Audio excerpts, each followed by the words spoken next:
All right, light up those pumpkins, everybody, because we are live.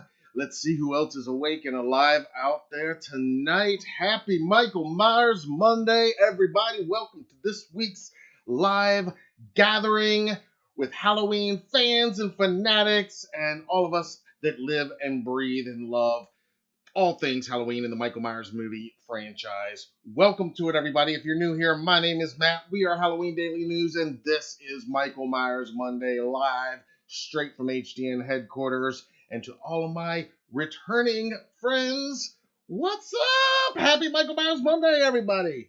Thanks for being here, everybody. This one is for you, a toast for you guys. Happy Michael Myers Monday.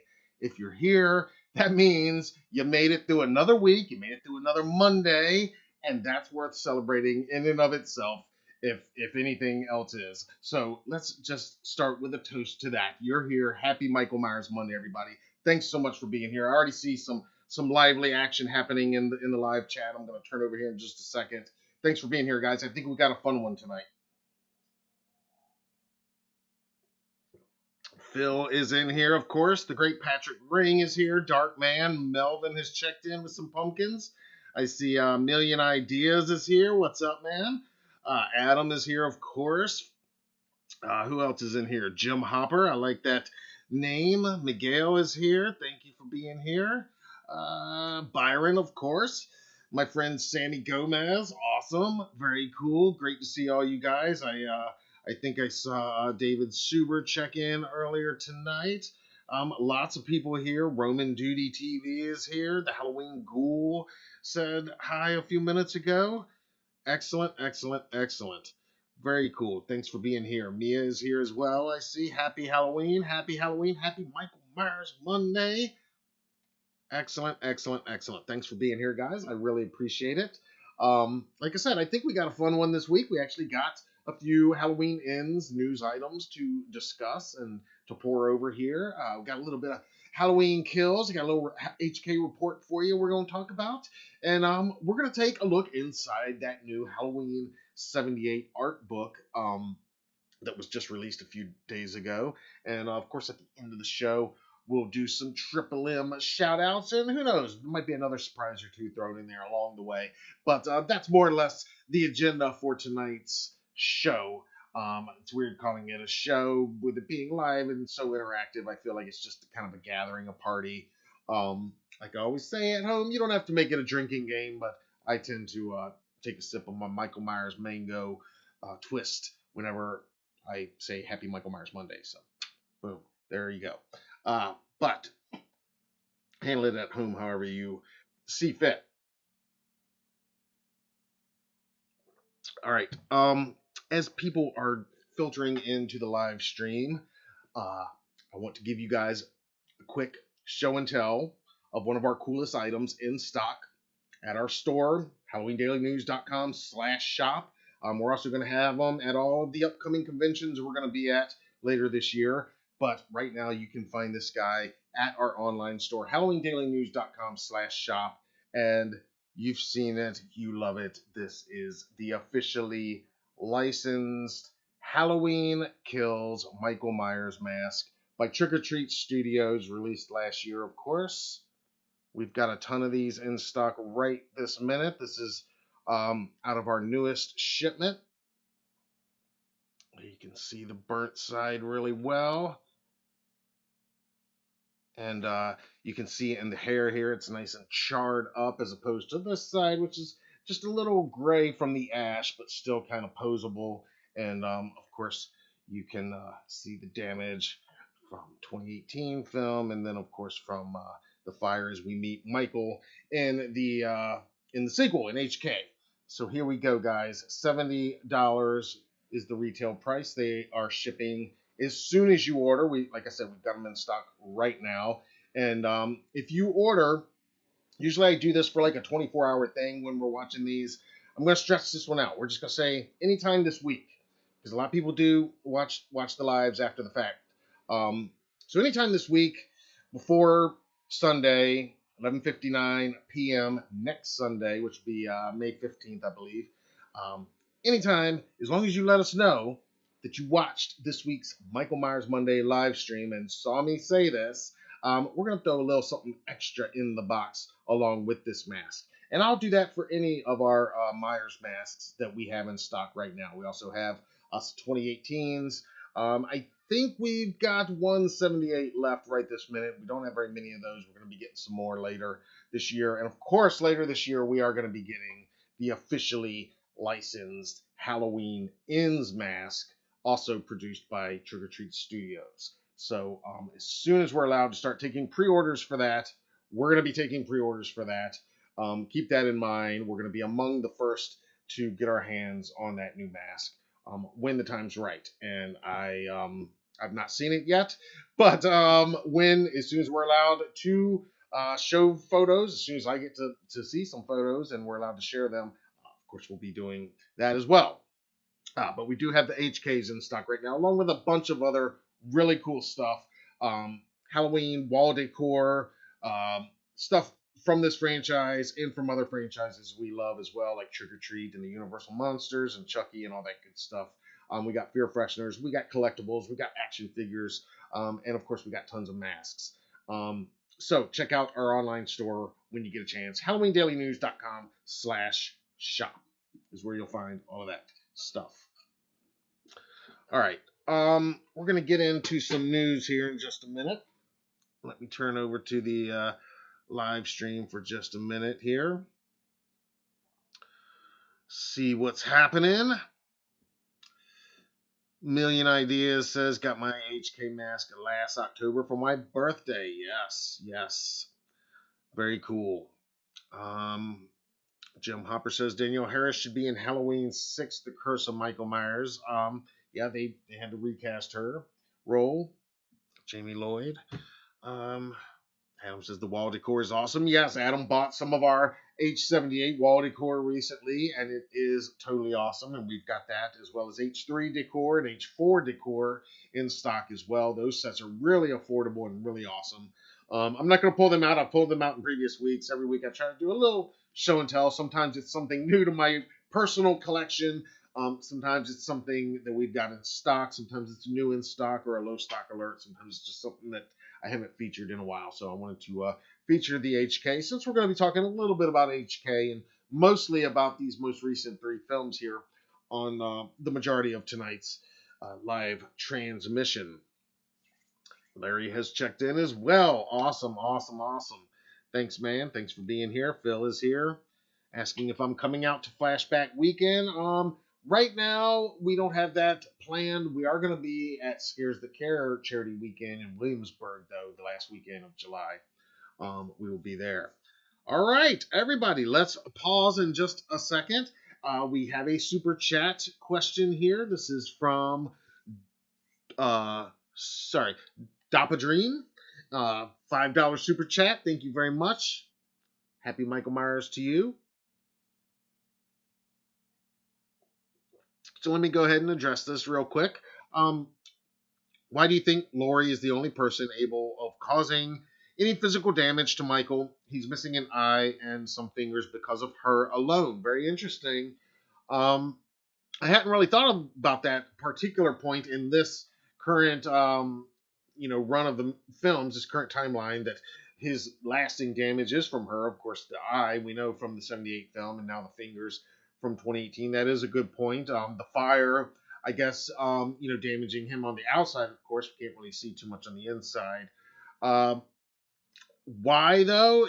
As far as speculation as to why, I guess as far as this storyline, I would just say because she's the one that's gotten close enough and maybe been fearless enough.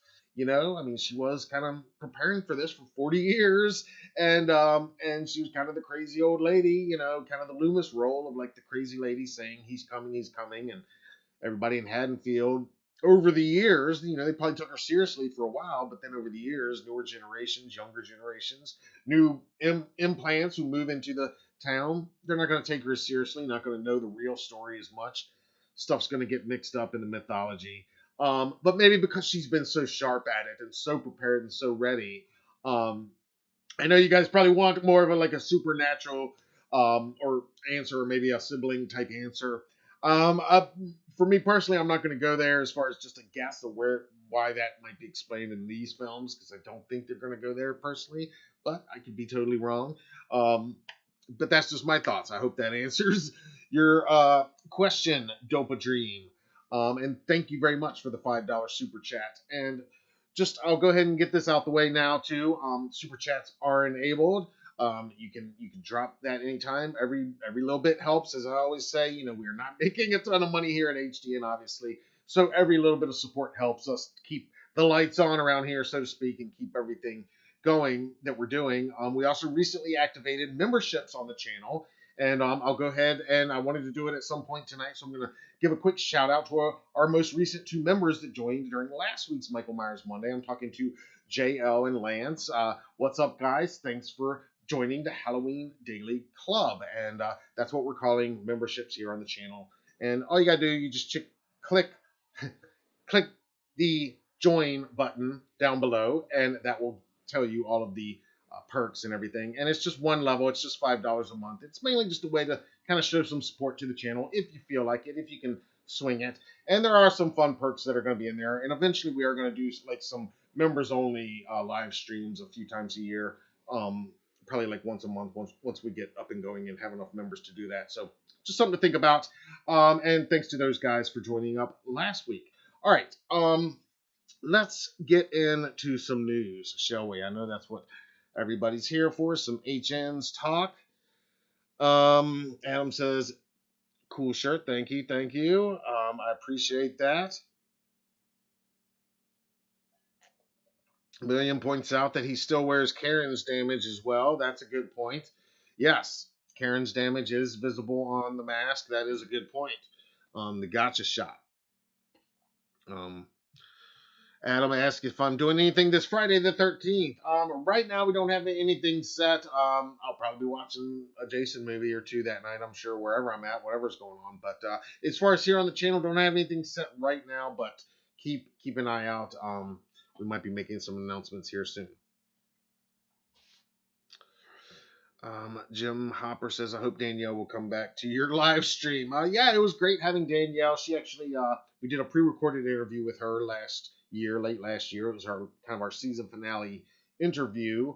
And yeah, she was great. And I'm sure we probably will have her back on at some point. And it may be for a live stream. You never know. We've only really done one guest here during a live stream, and that was Carmela McNeil last year, and it was a very special Monday right after HK had hit theaters, and it was the #1 movie in the country, and it was just awesome to have her here live answering y'all's questions and my questions fresh after seeing the movie. But we're going to do more of that this year as well. We're going to get back into having some guests here live, in addition to our pre-recorded interviews, which I love doing as well. And you guys seem to be enjoying, so thank you for checking those out as well. Appreciate that.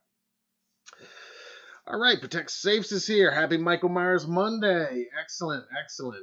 Young Major has checked in. Happy Michael Myers Monday. Andromeda is here as well. How cool would it have been for Wes Craven to remake Halloween and for John Carpenter to remake Nightmare on Elm Street at the same time? Yeah, I mean, shoulda, woulda, coulda. It's one of those what-if scenarios, but yeah, that would have been amazing to see, honestly. That would have been really cool. Brad has checked in. Glad to catch the show tonight. Very cool. I'm glad you're here, too, for the show tonight. Excellent. All right, let's talk a little bit about Halloween Ends. And everybody is talking about the Halloween Ends trailer. That's what we're all, when's it going to drop? When are they going to release it? I've been saying that we're probably going to get a first look, I would think, maybe before even the trailer. But so far, not a peep. Nothing, really. But in the last week, you might have seen there's been some social media buzz about a potential date that maybe it was confirmed, maybe it wasn't. So I just want to talk about that for just a second here. As our first thing for Halloween Ends. And you might have seen something about this. Let me see if I can pull it up over here. What happened was, well, first of all, we're going to be talking about this in a minute anyway. The Printed in Blood, they've released their new art book, and we're going to be taking a little look at some of the artwork inside of that here later on in tonight's broadcast. But they are shipping now. They're shipping these books. They announced it 2 years ago actually, and it's been a long time in the making and a long time coming, and it's finally happening. So there's been all this buzz about the trailer and when the trailer would be released. And Trancas producer of Halloween 2018, Halloween Kills, Halloween Ends, Ryan Freeman, took to Instagram a few days ago to show off his copy of the new Halloween art book on Instagram. And you can see here that beautiful cover, the awesome slipcase. This book is a true collector's item, and from what I'm seeing of the artwork inside, it looks really beautiful. Again, I'm going to talk about that in a few minutes. But so Ryan Freeman 3 days ago shares this Instagram post. Difficult decisions had to be made. He's talking about the artwork. It's got over 200 selections in there, but they got presumably so many more, probably hundreds more. But there's some really beautiful stuff in there for sure, all paying homage to the original 1978 John Carpenter Halloween. So inevitably, somebody in the comments asked about the trailer. And this is asked by LinkedIn646. And he says, quote, "There's a dude on Facebook saying the Ends trailer is going to drop June 23rd. Is there any accuracy at all?" End quote. And you can see here Ryan Freeman responded with the words, "Sounds legit." And before we get excited about that, I mean, I don't take this as confirmation by any means. I take it as Ryan Freeman probably having some fun with this.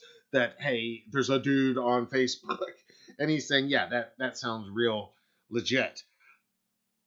But all that being said, I've said here before to you guys that date. I've said that if I was going to bet money on a date when they're going to drop the HN's trailer, it would probably be right before Blumhouse and Universal's release of The Black Phone, which is releasing officially in theaters on June 24th.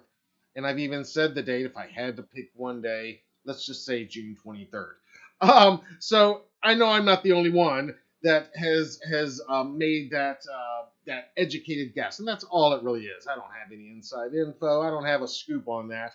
That's just some educated guessing based on most movies drop a trailer roughly 3 months before release. This would be a little bit ahead of that, about 3.5 months or so. But as I've talked about on here before, the 2018 trailer was dropped the first week of June in 2018. The Kills trailer was dropped the last week in June last year. It was going to be released actually on July 1st. Officially, I think was the plan. We'll never know for sure exactly what rollout they had because they had to release it about a week early, but it was leaked, if you'll remember last year. But that still happened in late June. So around mid to late June seems like the right time to start ramping up the marketing for this film and to drop a trailer right before that's going to run right before another horror movie that's going to attract similar audiences and is produced by the same producing team of Blumhouse and of course distributed by Universal. So, do I think that's confirmation that it's definitely happening on that day? No, I think it's Ryan Freeman probably just having a little bit of fun, but I also don't think it's necessarily discounting that date either. What we do know is that Universal handles the marketing. You remember last year, a lot of people were pressuring Jason Blum about the trailer. He even tweeted out, "Look, I have no say in this. It's whatever Universal wants to do." And this is not news to us. We've known this just following the marketing of all these films over the years. They're going to make the final call when the trailer drops, but it's very possible that it could be that day. Despite that, I wouldn't take that as confirmation, but if you want to take it as just a tiny bit more indication that it's probably going to be around that time, sure. I would say take it that way. And as far as the dude on Facebook saying that the Ends trailer is going to drop on June 23rd, I don't know. Maybe that dude heard me say it, and that's where they're getting their information from, because I did say that on one of these lives at one point, I believe. But in any case, if it's not that date, it's going to be coming sometime around there, I would guess, just based on everything else that Universal has done regarding this franchise in these last two films. And of course, knowing that the HK marketing is everything was in 2020, 2021, very, very compromised to say the least with events of the world.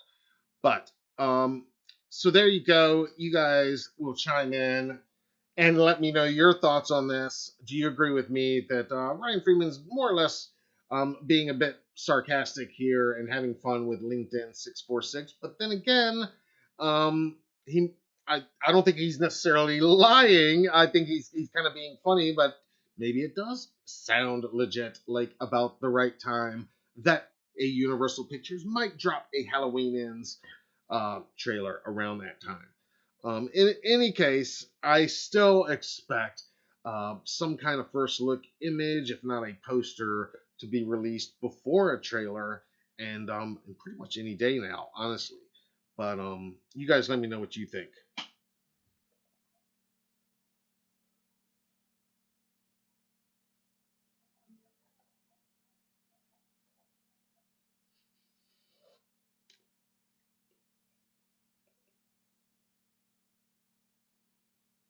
Byron says it's going to drop on July 8th.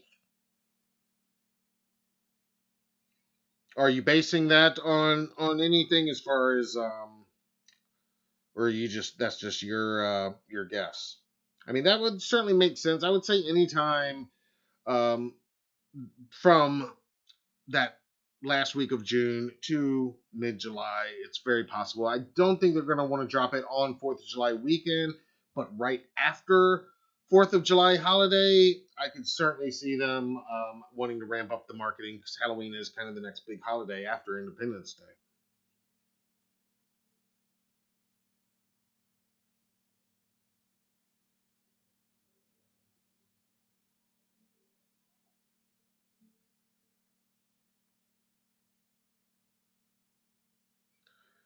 Million Ideas says that date sounds about right, just in time for the ends masks to go on pre-sale. That's the other thing.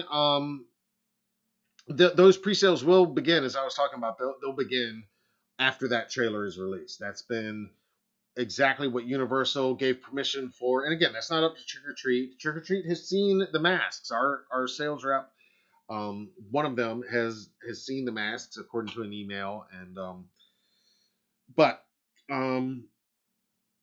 let me check these other comments real quick before we move on. You guys are agreeing that June sounds about right. Again, if it's not that week in June, I would say maybe the next week, maybe the week after that, but somewhere in that time frame. But I kind of agree with this. I mean, June 23rd, it sounds kind of legit, but as far as a date, but I think Ryan is totally being funny with like, dude on Facebook. Yeah, that sounds like a legit source, which it obviously doesn't. Dopa Dream says, "Oh, did you guys see the new Haddonfield map on Dead by Daylight?" I did talk a little bit about Dead by Daylight a few weeks ago, but if it's something from this past week, no, I've not checked on that, and we definitely need to. Thank you for bringing that to my attention. Share links if you've got them. Brett's got the Printed in Blood book currently in transit. Hell yeah, it looks amazing. Yeah, I'm going to be talking about that in just a few minutes after the HN's stuff.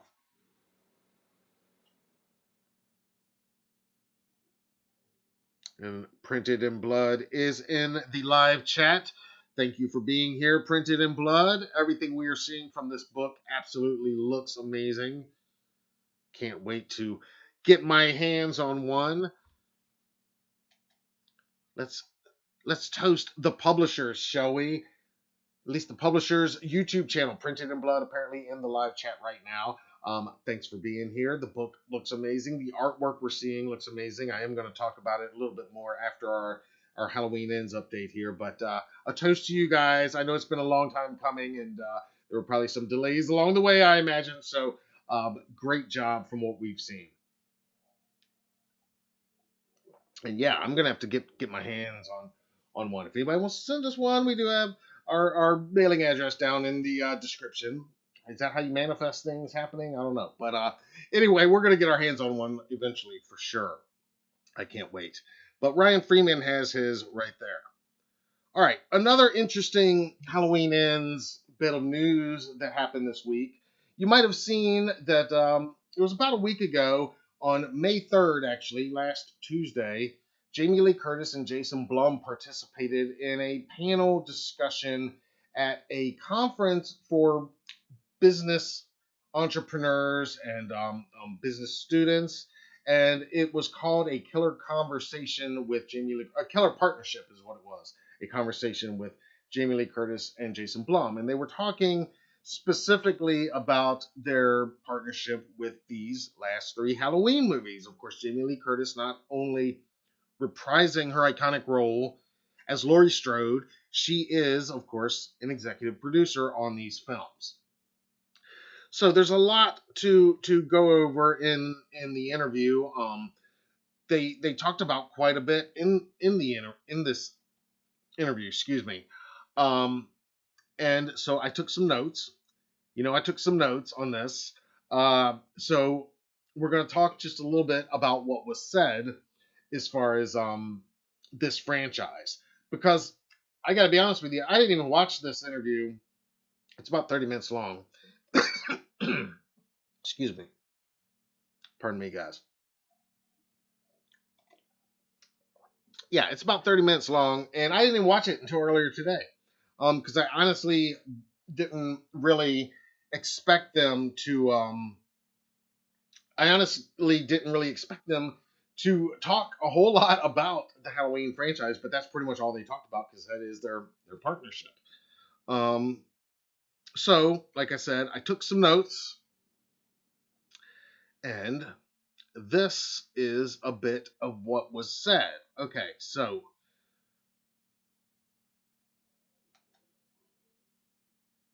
here we go. Before they even got to the new movies, they talked.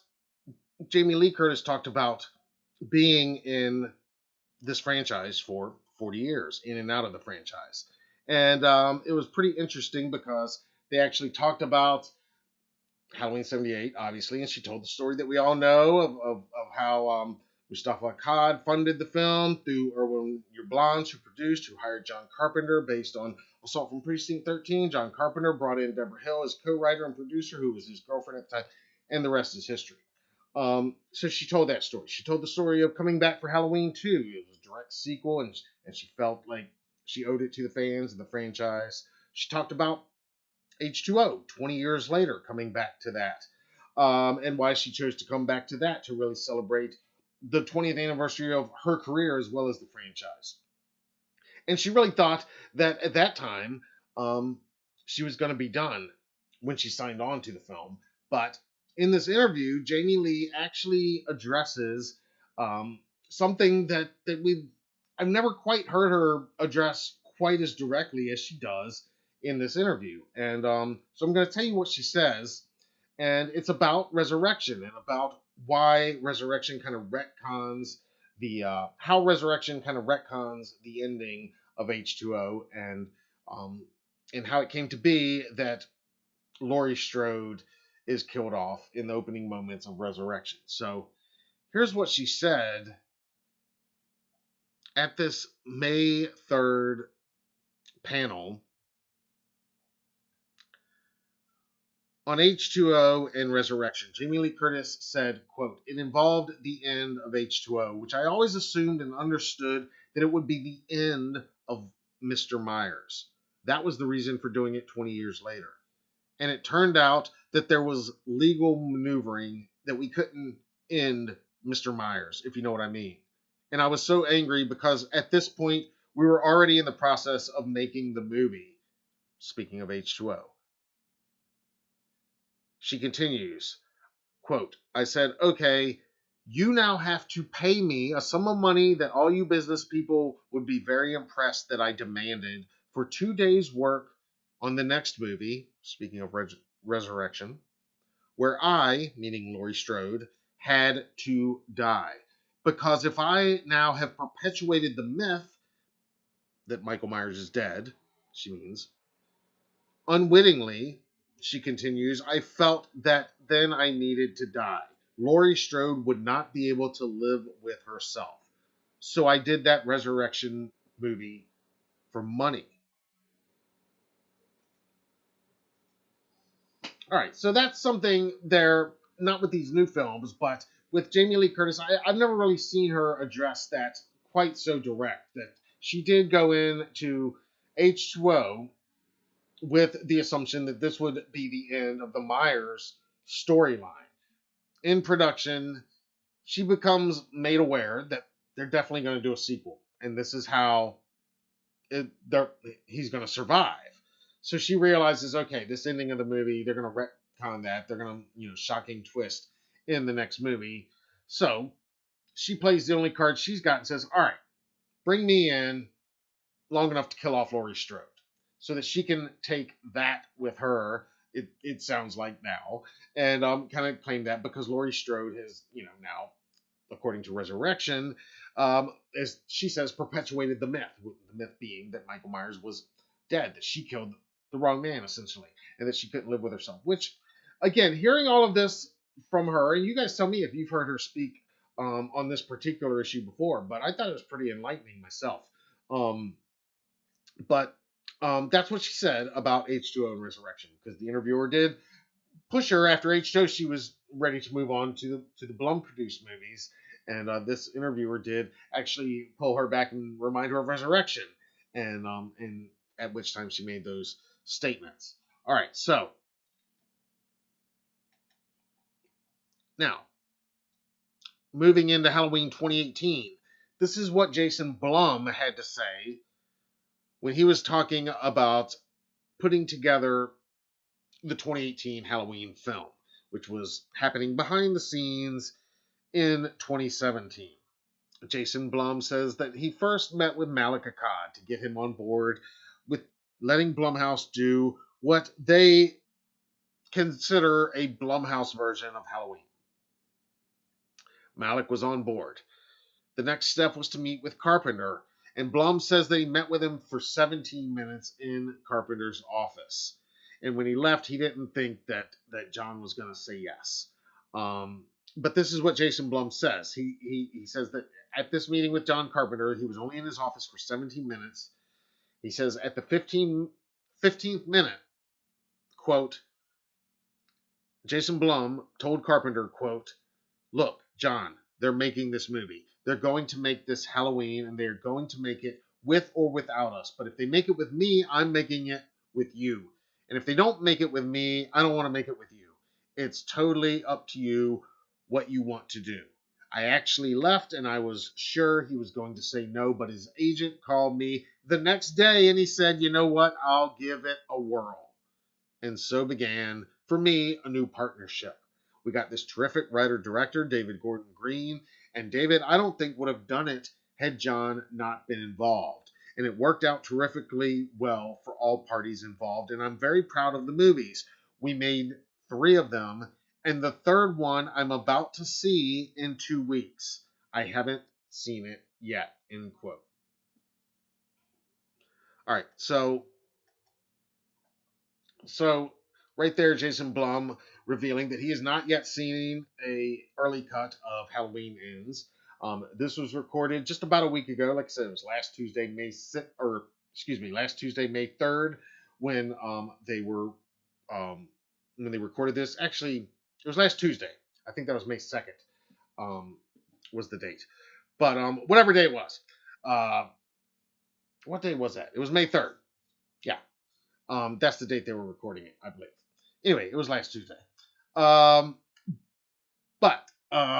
So it's been about a week since he made that statement. So that means next week he's expecting to see Halloween Ends for the first time. First cut, early cut, director's cut. We don't know. But Jason's not seen it yet. He's going to see it next week. That's the schedule. That, again, kind of lines up with when we're thinking a trailer's going to drop. A few weeks after that, they're going to want to have that final theatrical cut more or less locked, I think. And from everything we've seen in these previous films, again, just using them as kind of our scale for judging, David Gordon Green does not take a lot of time shooting, editing, and finishing his films. He's not one of these filmmakers that works right up to 3 days before the theatrical release on tinkering with the film. It sounds like he gets everything done, turns it in, moves on to his next project.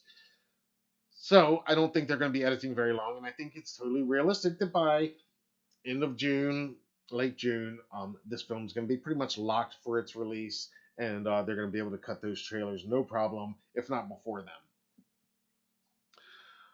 But that's not all that was said.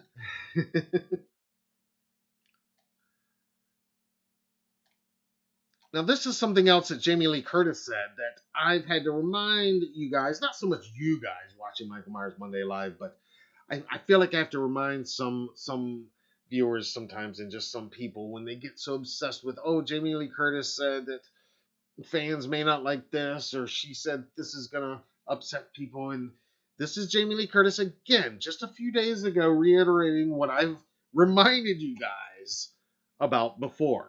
Jamie Lee Curtis on not being a horror fan. She says, quote, "There's something about these movies that people love. Now, I don't love them. I scare easily, and I just can't imagine turning over my hard-earned after-tax dollars to be scared. So it's not a genre I love, and it's the genre that's given me my entire creative life." So she lives this dichotomy of the genre that she does not love is the genre that has given her entire creative life. So she clearly recognizes that. She continues. She says, quote, "The reason I did it is because David wrote something that dealt with trauma, dealt with the actual reality of what happens when someone has been haunting you, stalking you, the concentric circles of traumatic experiences that someone carries. Those wounds do not heal. We make these movies, people scream, they go home, but these characters, Laurie Strode has lived for a very long time in the hearts and minds of people, and I really liked the fact that you," speaking to Blum, she continues, "were able to identify the very thing that is the byproduct of being terrorized by someone, which is trauma, and that the movie was about that. And we became very lucky because the movie coincided with the women's Me Too movement, and a lot of oppressed women were standing up and saying no more, and Laurie Strode stood up and said no more.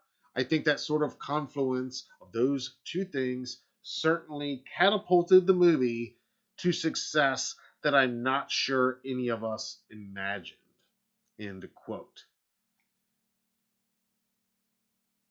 And Jason Blum offers one more interesting quote when talking about the end of this trilogy, which both Blum and Curtis very repeatedly call this is a trilogy. This is what they state numerous times. But they are asked if this is truly the end, because these last two films have made a lot of money at the box office. Hugely successful, as Jamie Lee Curtis says, more successful than they imagined.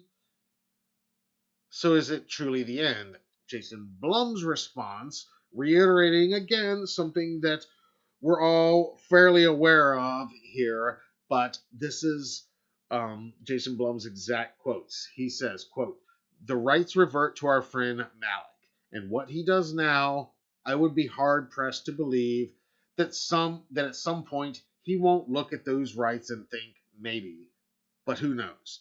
Maybe it will be a TV show next. Who knows? But we contracted for 3 movies, and this is our last one." End quote.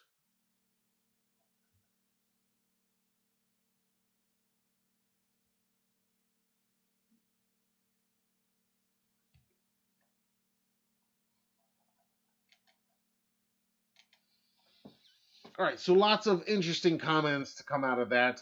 A little bit of Halloween ends, a little bit of post Halloween ends, thoughts from Jason Blum. And again, I know that is a popular topic, and a lot of people ask me and ask us here, and it's a headline on a lot of videos, a lot of articles. What happens after Halloween ends? And yeah, we can't help but think about it a little bit and speculate a little bit, and that's all fine and good to an extent. But I'm just going to tell you guys, I'm not going to spend a lot of time in these next 5 months thinking about and really discussing a whole lot about what's going to happen to this franchise after Halloween ends. I mean, we got 5 months until Halloween ends. I want to enjoy the anticipation. I want to enjoy the marketing. I want to enjoy all of this that's going to come and happen over these next few weeks and really just soak it in. And then after it's over, I got a feeling we're going to have plenty of time to speculate and think and discuss and just brainstorm on what might happen after. Like Jason Blum said, they're contracted for 3 movies. This is the third one in that contract, so they're done with that contract. What happens after that is anybody's guess. Um, I know we've all got theories. It's interesting that he throws the TV thing out there, but it might just be because he's on Twitter a lot and he sees a lot of speculation about a TV show. Maybe that's where he got that idea. I don't think it's much more than that. Again, very interesting to me personally, about the resurrection stuff with Jamie Lee Curtis, about how she kind of forced their hand and said, "All right, let's kill off Laurie Strode since you're not going to kill off Michael Myers." And again, maybe I'm out of the loop on that and never heard that bit before, but I find that kind of interesting. So I'm curious to hear your thoughts on all of those comments from the recent. Uh, what was that called? The recent. It was actually a. I'll pull it up here in just a second. It was a conference for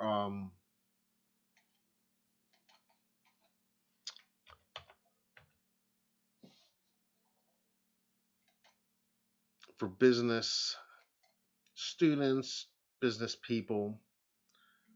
I just want to get the name right for you guys before we move on.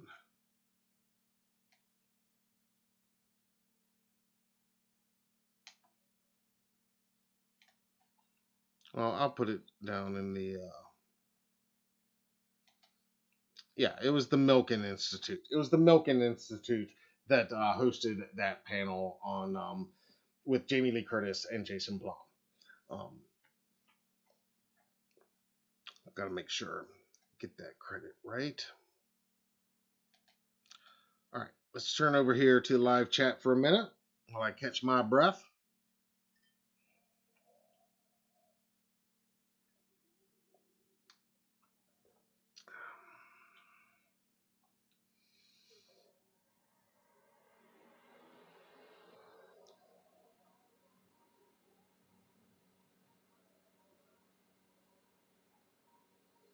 All right, let's see here.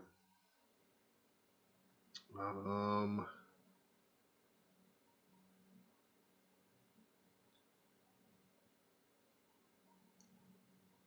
Perry says Halloween Ghoul. Halloween 2 is an underrated masterpiece. It's also my favorite. Those blood tears poetic. I love Halloween 2. Um you guys know how much I love Halloween 2 and Dick Warlock, I think. Um yeah, $1 million says million says folks gotta relax. Let us get ends, then worry about what's next. That's what I'm saying. Let's just enjoy ends coming. Let's embrace this. Let's live in this moment. And then worry about what's gonna happen after. I'm trying to just embrace the moment and live in this these 5 months and just kind of enjoy the anticipation because this has been almost 45 years, 44 years coming, and it took a long time in between the Rob Zombie films to get to these films.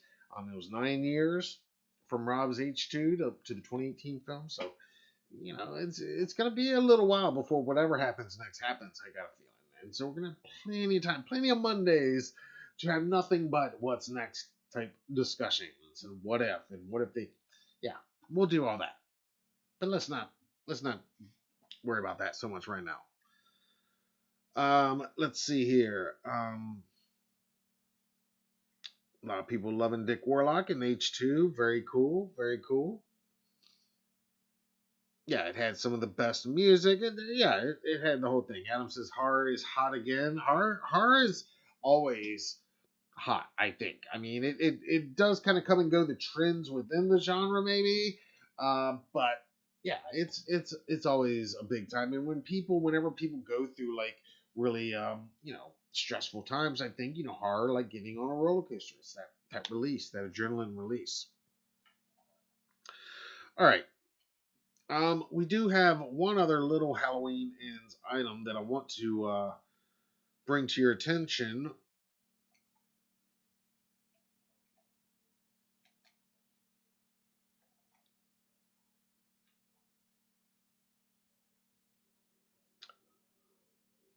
Well, we do know now that there is definitely a Halloween Ends novelization coming. The guys over at We Watched a Movie, they tweeted to the author, Tim Wagoner, who wrote the Halloween Kills novelization. And this was just a few days ago here on Twitter. You can see Tim made a post about some pizza, and the guys that We Watched the Movie responded to him and took the opportunity to ask him any word on if you're doing the Halloween Ends novelization. And Mr. Wagner responded to them and gave them an answer. He says, quote, the filmmakers told Titan they wanted two other writers to do the novelization. So Titan had to go with them. I don't know who they are. So there we go from the man himself. Tim Wagoner, of course, wrote the novelization for Halloween Kills. John Passarella adapted the Halloween 2018 script into novelization form. Now, I've got both of them. I'm still working on reading my HK. I told you I was a slow reader. I've got them both. And of course, I'm going to get HNs.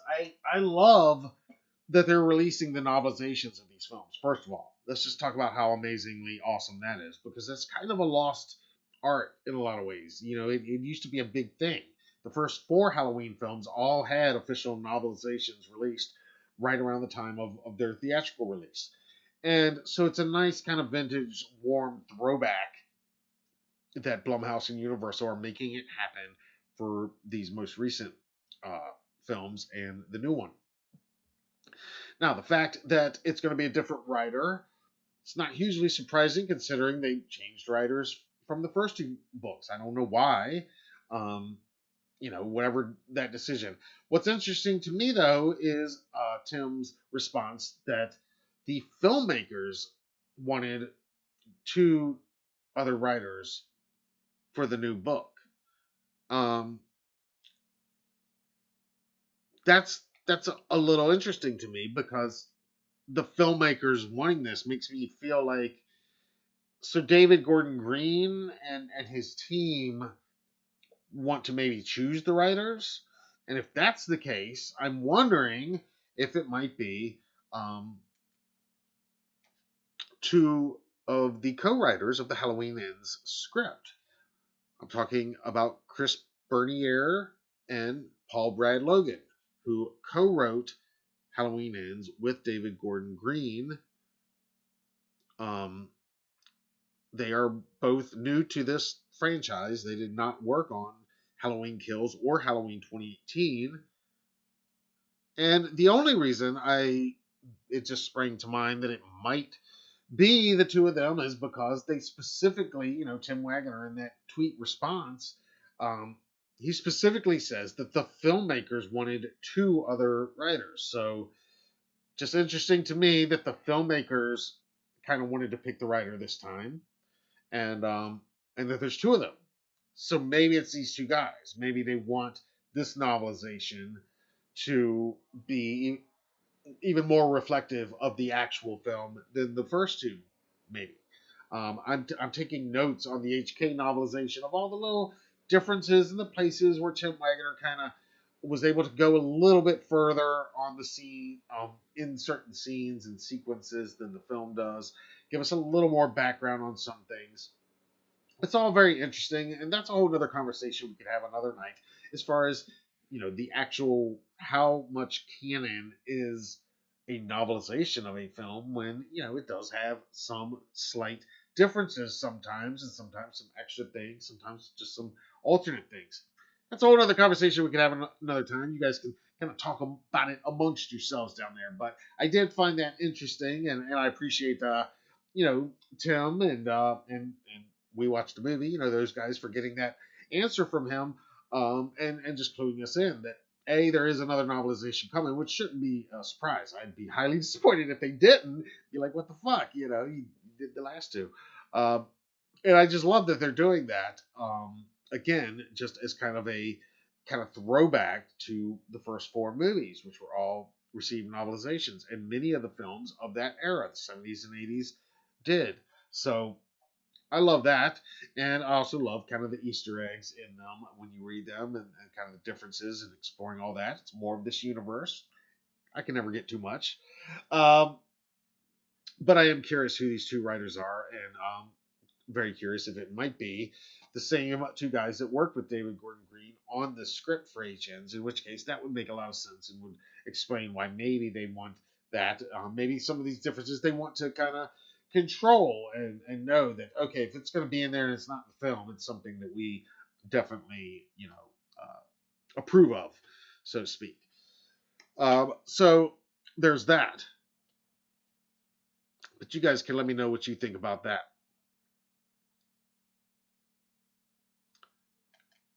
And we do have some Halloween Kills news this week.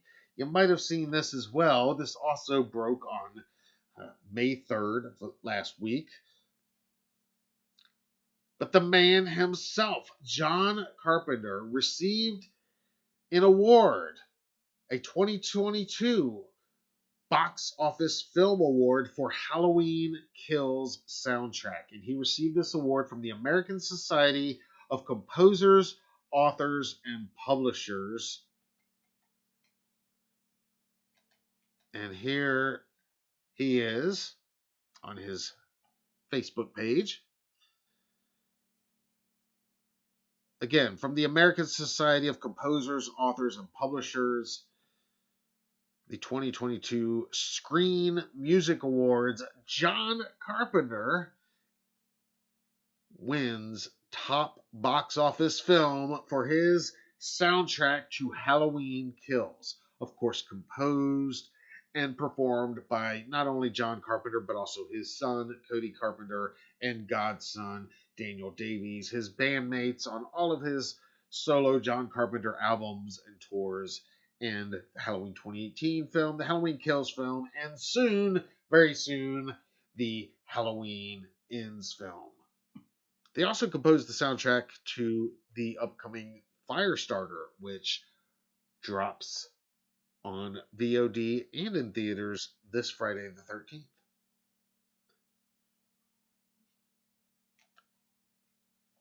So, huge congrats to the man, the legend, Mr. John Carpenter.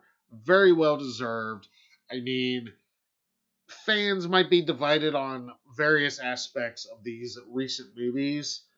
You know, when it comes to 2018 Halloween, when it comes to HK, fans might, there's things that they love, things that they don't love so much, but I don't think anybody is really been disappointed with the soundtracks to these new films, right? I mean, I think it's pretty unanimous that John Carpenter and his bandmates work on the soundtrack of these films. I mean, is it too much to say it's the best part of these films? It might be. I mean, really. I mean, these soundtracks have been just a true treat. Not just to me personally, as just a Carpenter fan in general. I love his music. I love his films. I love his soundtracks. I love. But as a franchise fan, to bring it all home in this way, uh, with the composer of that iconic original theme and all those original themes, to be able to bring them back, reprise them in different ways, and create these new ones along the way.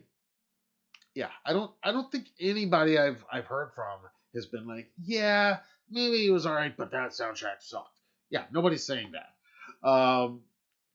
Yeah, it didn't even sound right coming out of my mouth right then. Like somebody's gonna edit that one day and say that you said that. I said that, but I was saying it to say that it doesn't say that.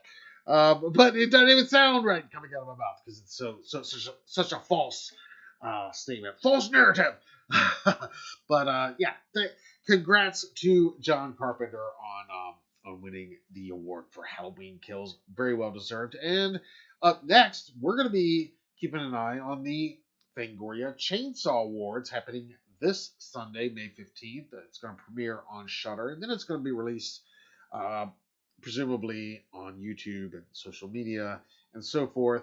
John Carpenter, again, nominated there for the soundtrack for Halloween Kills, very rightfully so. And our buddy Christopher Nelson, who pops in our live chat every now and then and was in here last week. He's nominated as well for Best Special Effects. And of course, it's a team effort in both the soundtrack and the special effects. We know this, but those guys lead the teams respectively. And of course, I'm going to be rooting for them. I voted for them. I'll be honest with you. Of course, I did. I don't think that should come as a surprise, but I thought you guys should know about that in case you didn't see that. All right, checking back in with the live chat here for just a minute. Halloween Ghoul says, love John's 2018 soundtrack. Amazing work. Absolutely. Ghoul's got to go. Take it easy. All right, well, thank you for being here. I love that. Thank you for being here, man. Happy Michael Myers Monday. Have a good night. All right, let's see. Who else is in here? Brad says very cool about the ASCAP award for John Carpenter. Yeah, John, Cody, and Daniel put together some awesome music. Yeah, I'm loving everything they've done. I mean, I've got all the John Carpenter music that he's done with them, and all the basically everything that they've re-released as far as the soundtracks and everything. I just love it. The anthology album he did, the 3 solo albums, Halloween soundtracks. I think this Firestarter soundtrack is going to be awesome as well. Yeah, just really cool. Really happy for that. Glad to see them receiving some recognition, and I'm hoping, fingers crossed, that they win at Fangoria too, because that is kind of horror's version of the Oscars, right? I mean, it's the Fangoria Awards, so yeah, we gotta get HK. That's all they were nominated for. They were not nominated for like a best kill or anything like that. Amazingly, just those 2 awards, but I'll take them. It's hard to argue. Again, response might be divided on some things about HK. I loved it. You guys know that. I loved it, but I still love it. I always feel we're saying loved. It's present tense. I actively love these films. Anyway, but with HK, I think everybody agrees the special effects, makeup, and the soundtrack. And the same can be said for 2018. I mean, Christopher's work, Carpenter's work, their team's work. Yeah. A lot can be debated about these films. You could argue different things about these films, but I don't hear really anybody arguing about those 2 departments' work on these films. So, all right.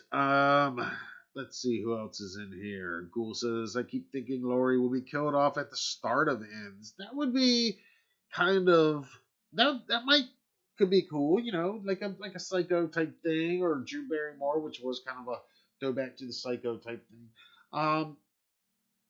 It could be.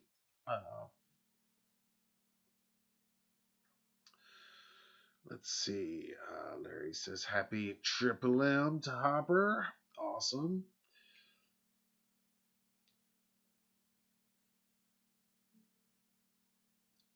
Yeah. Oh, Jim Hopper does not like Halloween 3. Says it's garbage. I don't know. I gotta disagree with you. I do love Halloween 3 and some Silver Shamrock.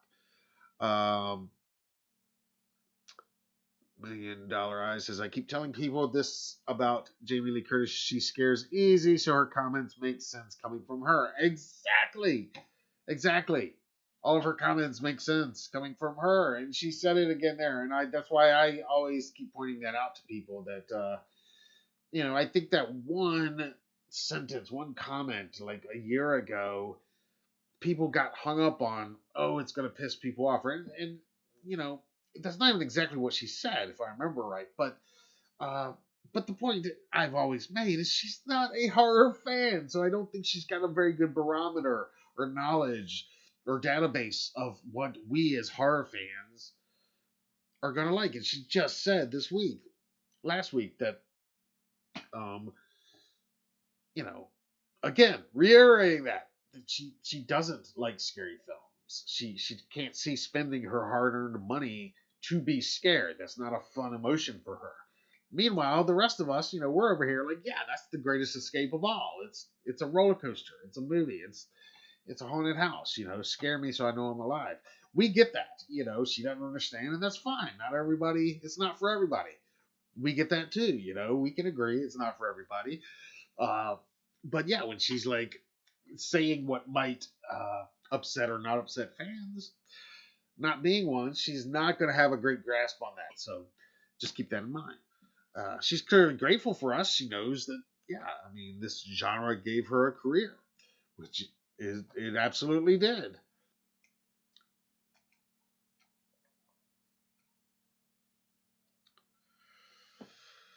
Uh, Perry Phillips says, "Can we take a moment to acknowledge Halloween 3 finally getting the respect it deserves?" Hey, again, I mean, I hate to disagree with y'all that hate Halloween 3. I know it's not the most popular, but I love Halloween 3. I love all of it. Yeah, I got the masks right here, the Silver Shamrock. There's another poster of them up there, and so I'm always talking on my Halloween 3, and this year is the 40th anniversary of that film, so we're gonna be doing a little celebrating of that here in a few months as well. You can look for that. Again, though, not for everybody. I get that, but I love it for what it is. I absolutely adore Halloween 3 Season of the Witch. Andromeda says they wouldn't do that to the fans, killing Laurie off early. I would hope they wouldn't. I mean, again, could that be something that she could see as, oh, that's going to piss off fans? Maybe. I'm not going to speculate on that. All I would say is, if they're going to do it, if it was effective. You've got to be, if it's a resurrection thing where it's just, now we can even see even more after those comments, how much that's just shoehorned in and just kind of forced, and that's why it feels forced. The film would have been better without that whole Laurie Strode part in the beginning, honestly. Just ignore the fact of how H2O ends and start Resurrection after that intro. That's a whole other conversation, though, for another night.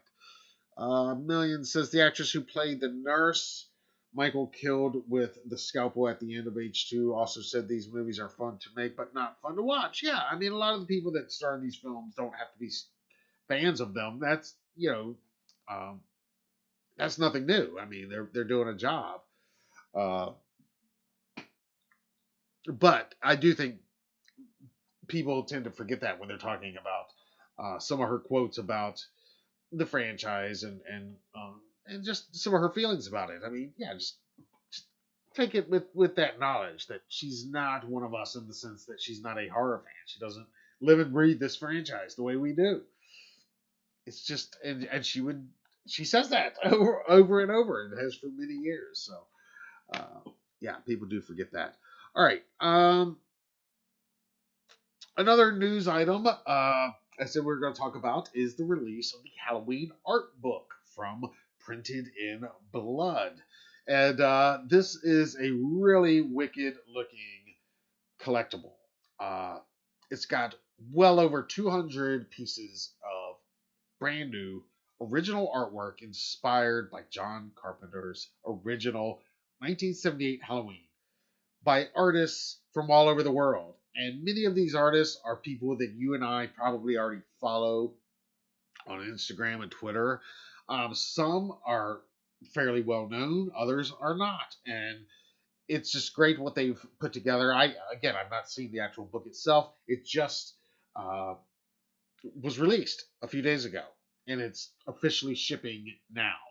Um, you can find out more about it. You can search for art book at HalloweenDailyNews.com. It'll come right up. But we're going to take a look at just a couple of the pieces that have been shared in just a few days. And these are just a few, honestly. I've seen a lot more, and it's getting a little late. I'm not going to share everything I've seen tonight because there's so much. And I'm not even going to dissect these like I might sometimes and really go in depth because I could, and they're beautiful. And maybe in another broadcast, maybe another live one night, maybe another video, we'll do something just specifically about this book itself, because it is kind of an event in itself just seeing all of this amazing artwork from so many different minds. I love stuff like that. I love. Uh, anyway, let's check out some of the artwork right now from the new Halloween art book, shall we?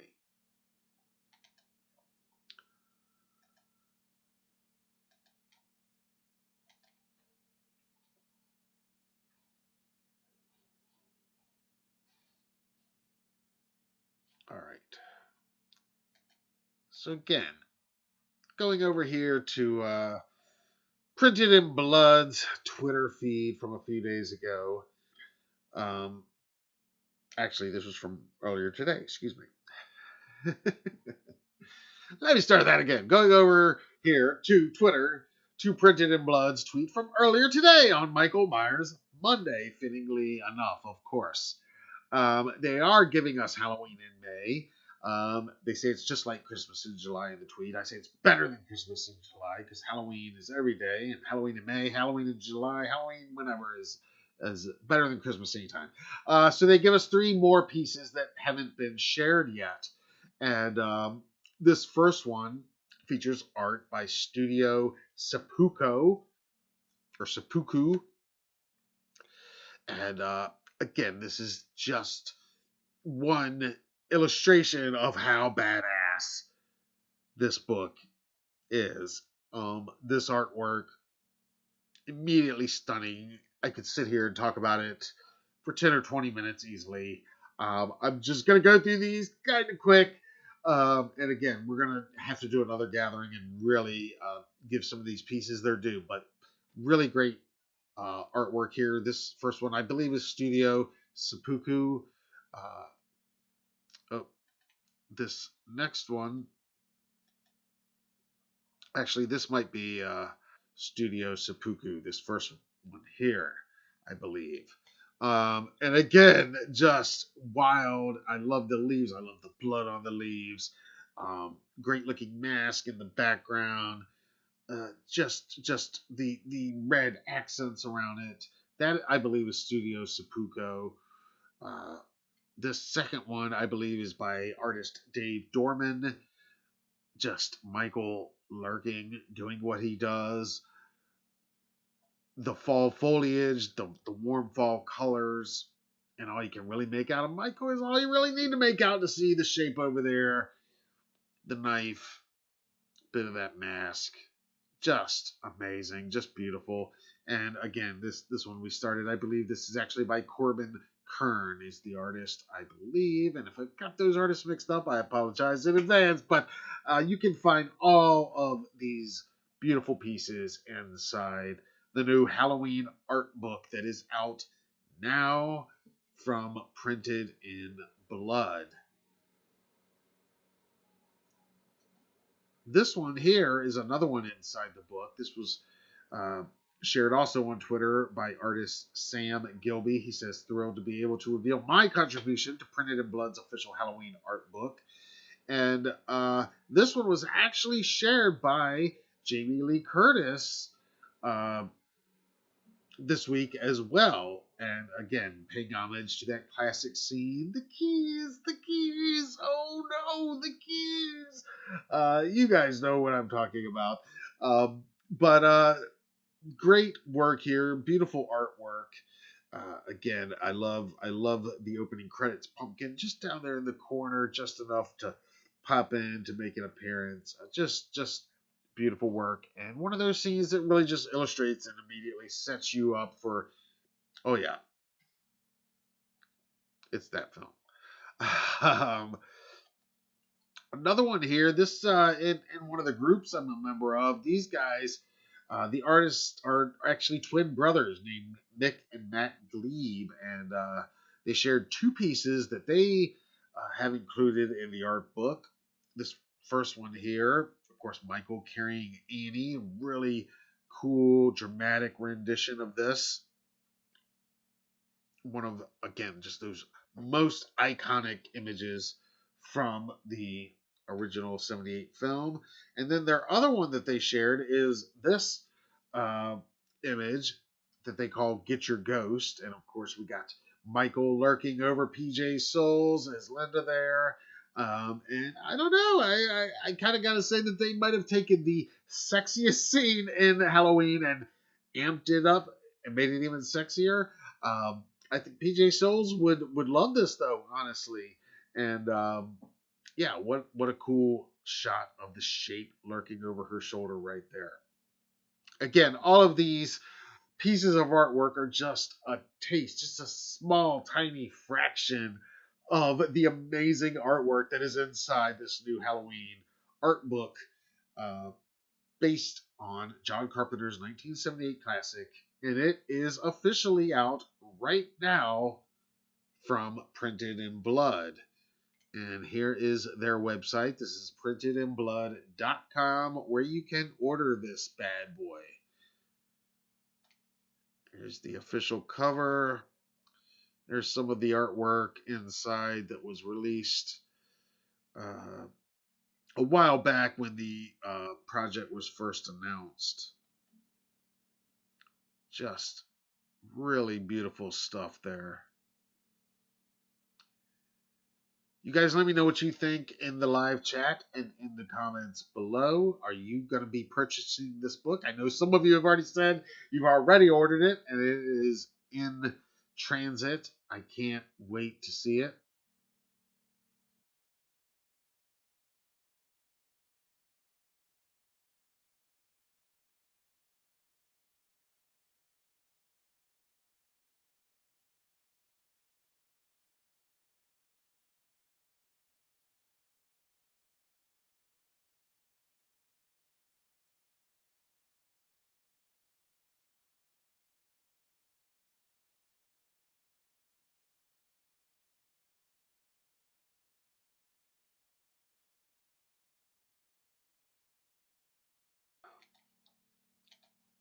All right, so that's pretty much our news roundup of the week. But just a few minutes before we went live tonight, another link was brought to my attention of a recent interview, not from somebody involved in this franchise, but somebody speaking about this franchise.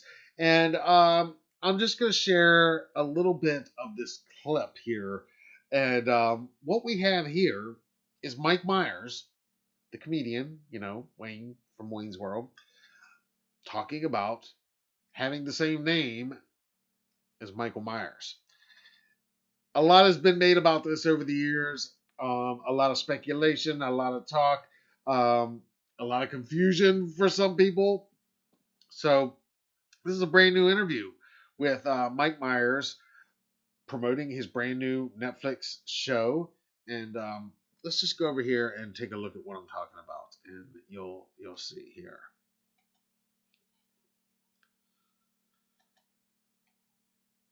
All right, so I'm just going to play this clip. This is an interview with Mike Myers promoting his new Netflix series, The Pentaverate. And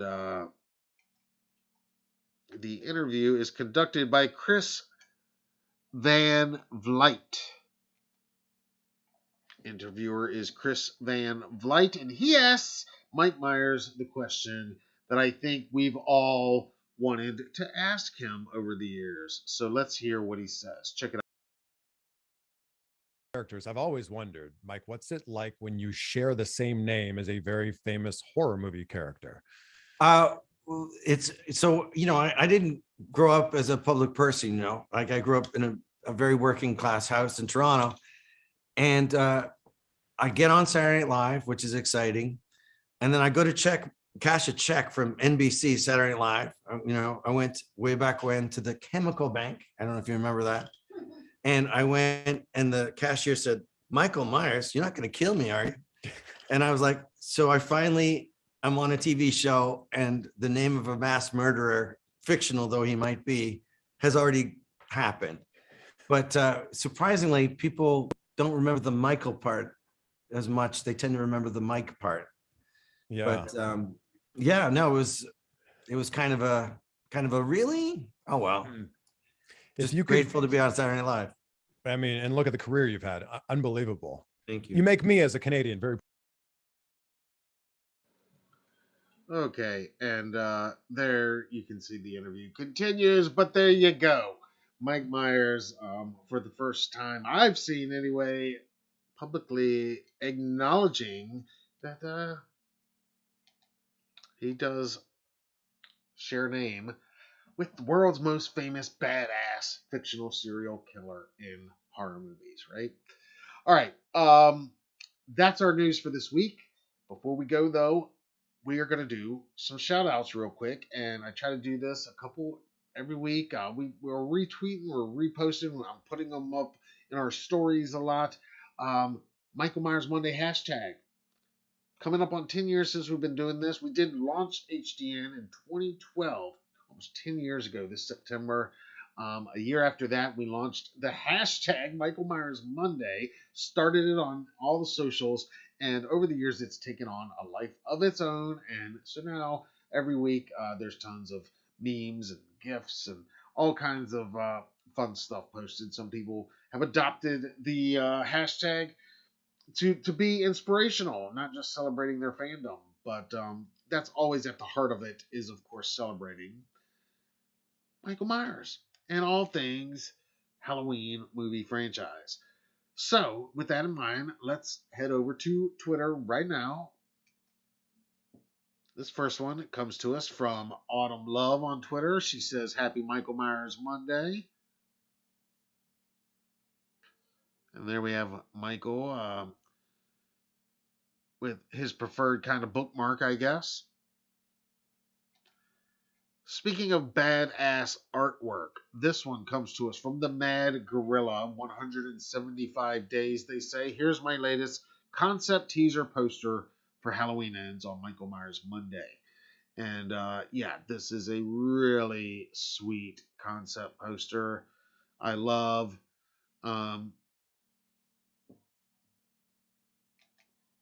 By the way, before we go any further, and I forget, shout out once again this week to Creepy Duck Design, who we used as our thumbnail in this poster. Their badass Halloween poster is our featured image on this year's cover, this week's cover, excuse me.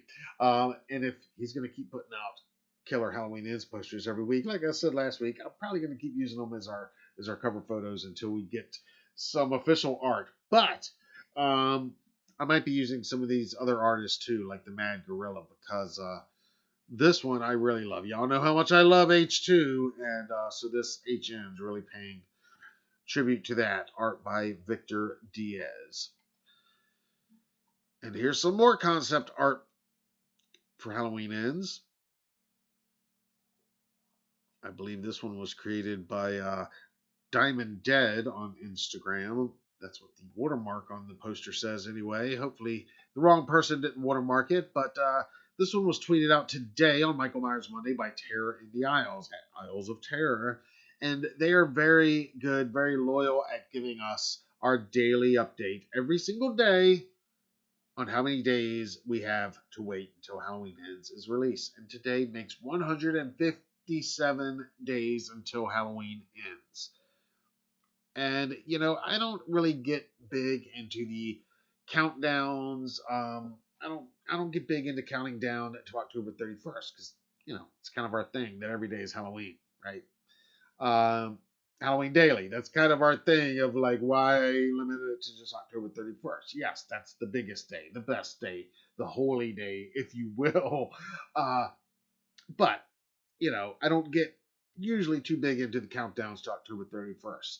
This, however, this is a countdown I can get behind, counting down the days until the new Michael Myers movie Halloween Ends is released. And I love this poster. All right, moving over to Instagram real quick. This is an oldie but a goodie. This is what I mean. There's so many awesome memes that have been created over the last decade celebrating Michael Myers Monday. This one I've seen many times over the years. I've shared it here before on previous lives, I know, but I always look forward to, always enjoy seeing it because it does fit so damn perfect. Shared today by HorrorGal88 on Instagram. There you see Laurie Strode asking, is it Monday? And Loomis gives his answer.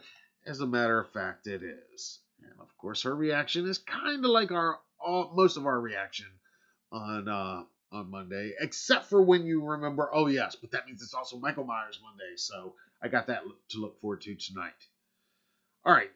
Also here on Instagram, this is from young Michael Myers himself from Rob Zombie's Halloween 07, our buddy Dave Farrick, who is also a rap artist, and he shared a bit from one of his new tracks and cut with this scene from Halloween 07.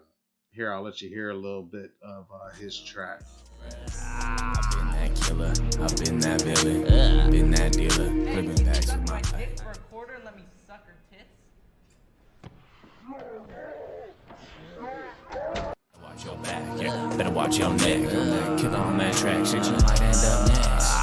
Op Brad, gon' get it when the ops dead. Op Brad, gon' get it when the ops dead. Op Brad, gon' get it when the ops dead. Op Brad, gon' get it when the ops dead. Op Brad, stay. All right, love seeing the Michael Myers actors participating in the Michael Myers Monday hashtag trend, of course. I love it. And check out Dave's music on Spotify and through his socials, of course. And last but not least, the great Tyler Main, also always not shy about sharing his Michael Myers Monday love. And I love it. I love seeing it every week. Tyler says this week, when life gives you lemons, F it. Have some pumpkin pie. And I would have to agree.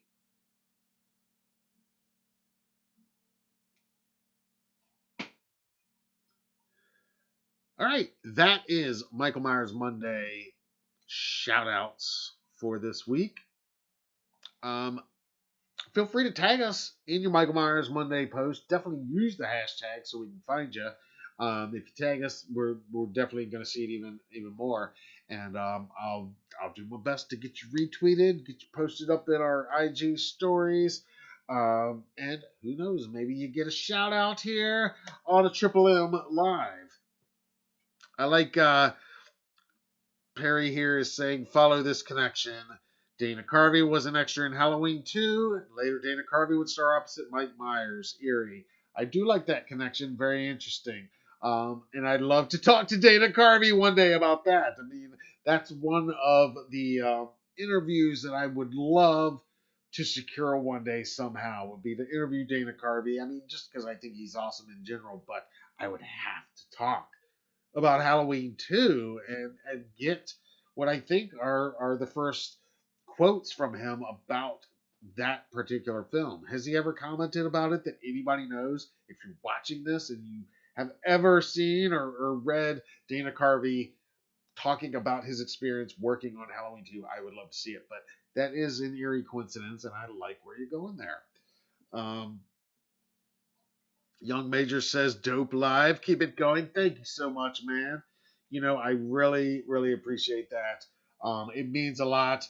I know you guys, it's late on Mondays, and I know, we could probably get a little higher viewership sometimes if we did a little bit earlier in the day, but we've been doing this now for coming up on 2 years of doing these 1031 lives on Monday specifically, and now I kind of like us being a late night show, and you kind of got to put a little effort into making it, and but I do appreciate you guys. I know a lot of you guys got to work the next day, got to work tomorrow, a lot of you, and you stay up. Sometimes we have people from overseas that it's much later than it is here on the East Coast for some of you. So I really appreciate you guys tuning in, hanging out, participating in the live chat.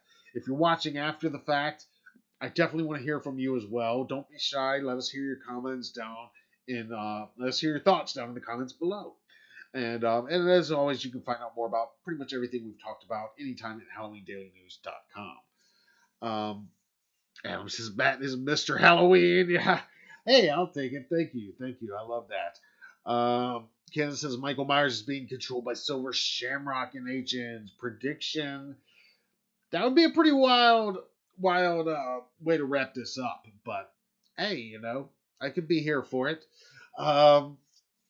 but it's got to be done in a satisfactory way. Like if they just kind of shoehorn it in, I don't know. It could be forced, like Laurie's death and resurrection. If they pull it off like that, I don't know if we're gonna be happy. But if it all depends on the execution. But I don't know if they're gonna go that far with the Silver Shamrock connection. Personally, I mean, that would be pretty shocking to me if they were to own that mythology so much to bring it into this one that big. I kind of think we've seen the Silver Shamrock stuff we're going to see for the most part. Although I'm still very much fingers crossed, hoping, wishing that we do get a commercial, a Silver Shamrock. I want to hear the jingle. I want to see it on a TV screen or on a YouTube screen.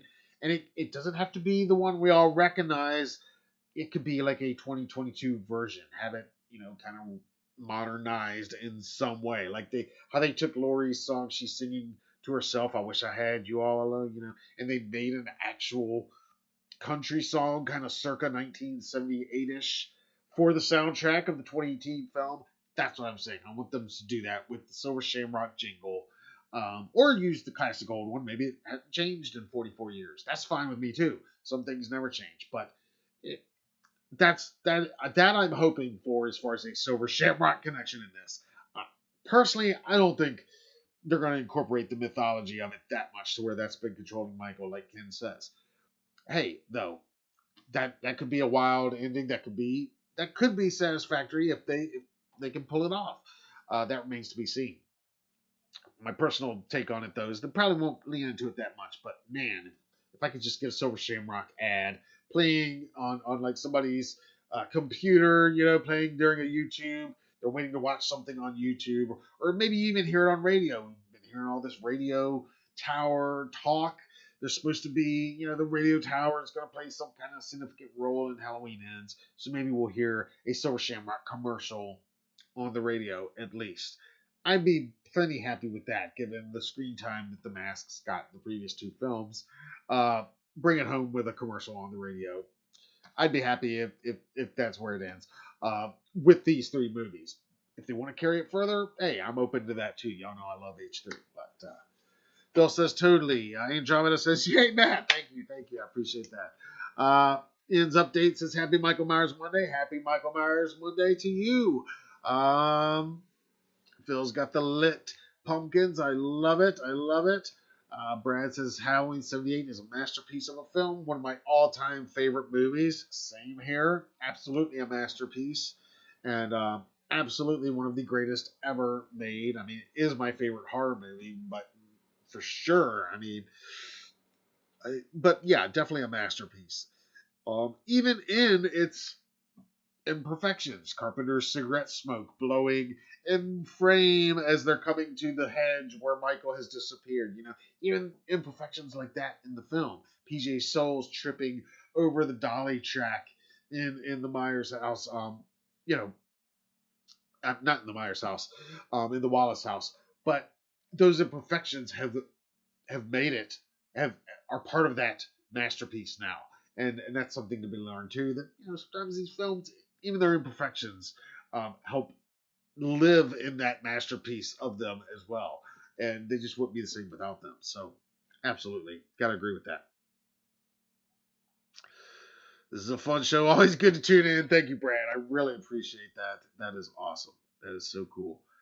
I really appreciate that. Larry says, without John Carpenter, there is no Michael Myers. Hey, I mean, I gotta, yeah, I hope, yeah, I love that Carpenter's doing the music. I would if you're going to ask me what's the best thing about these new movies, I think it is his involvement in the soundtrack. Really, I mean, I love a lot of things about these films. You guys know this. I am a fan. I love a lot of things about these films. But at the end of the day, if I had to pick just one element of these last two films that is like undisputable, and not just from me, but from what I've seen in the entire fan community, yeah, I don't see anybody talking shit about those soundtracks at all. I have not yet seen one hater of the soundtracks. So that, how could you? How could you possibly? They're pretty awesome. They take those classic themes, upgrade them in just perfect, great ways, make them just a little more epic, See, now you guys, I'm thinking about what we're going to hear on the HNs, but I'm excited to hear the Firestarter full soundtrack this week. Speaking of Carpenter, those first 2 tracks they released from Firestarter sound great. I'm excited to see the movie, honestly. It looks great. So I'm going to be checking that out, but I'm going to be checking it out. Man, I love Stephen King and I love the original film, but mainly I'm going to be checking it out for Carpenter's soundtrack. Let's be real. And I'm very much looking forward to that. Okay, it is after midnight. It is officially Trick or Treat Tuesday, Terrifier Tuesday, at least here on the East Coast in the U.S. So, again, I'm not going to keep you guys up any longer. I do appreciate you all joining me. This has been so fun, like it is every week. And, this is fun. This is a release for me. I got stuff going on in my life like I know you guys do. There's always external stuff going on outside of just Halloween and HDN even. But these Monday nights and these live streams that we do, it does mean a lot. It's a lot of fun hanging out with you guys. So I do appreciate you all coming. One more time, think about joining the Halloween Daily Club. It's just $5 a month. And it does mean a lot to us. And we're going to be doing some fun members only stuff eventually. But if you can't swing it, don't sweat it at all, because it's not going to change any of the stuff that we already do here for non-members. All that's going to continue, and even more so in the next 5 months, because as you know, we're covering Halloween Ends up and down, backwards and forwards, every which way, and we're nonstop with that. But that's far from the only thing we're covering as well. We're covering a lot more here at HDN, and so there's a lot happening, a lot coming your way. Subscribe to the channel if you haven't already. Turn on the notifications so you don't miss any of the lives, because while Monday is kind of a given that we're going to do that, there'll be other lives that we'll do, and sometimes there won't be a whole lot of notice. It'll just be like, let's just jump up. When the trailer does drop, just like we did last year with Kills, you can bet. Plan on that night coming on here probably around 10:31, just because that's kind of a safe time that also not a lot of other channels go live on either, so it's kind of a good time for that reason as well. We're not competing with a lot of other kind of similar channels that are going to be doing their live breakdowns and discussions and stuff that night as well. But we will be doing a live breakdown and discussion when that trailer drops, and other trailers for other films, Halloween films we're covering this year as well, that you hear me talk about on other videos and other reports. So we got all that to look forward to. I'd love to hear your thoughts on all of this. As always, your theories, your predictions. What do you think? Is the trailer coming on June 23rd? You think so? I wouldn't be surprised. I don't think it's confirmed by any means. If they want to drop it earlier, I'd be happy to be wrong about that prediction. If it means it's going to come earlier. If it means it's going to come a few weeks later, hey, that won't be so surprising either. And it's all going to be here before we know it, because now we are officially, within 5 months of this film. By the time we gather next Monday, it'll be less than 5 months officially until October 14th. So it's going to fly by, and we're going to be right here with you guys for every step of it. So, plan on coming out to Scares That Care this summer in Williamsburg, and then Mad Monster Expo in Concord, North Carolina. And then this September, we're going to be at Hunt Screams Expo in Hampton, Virginia. Come check out those events. Join us at those. Subscribe to the channel if you haven't already. Turn on the notifications, and plan on joining me for our upcoming lives and everything else we got going on here at HDN. All right, guys. I appreciate you all being here. I'm Matt Arts for Halloween Daily News. Thank you for watching, and happy Michael Myers Monday.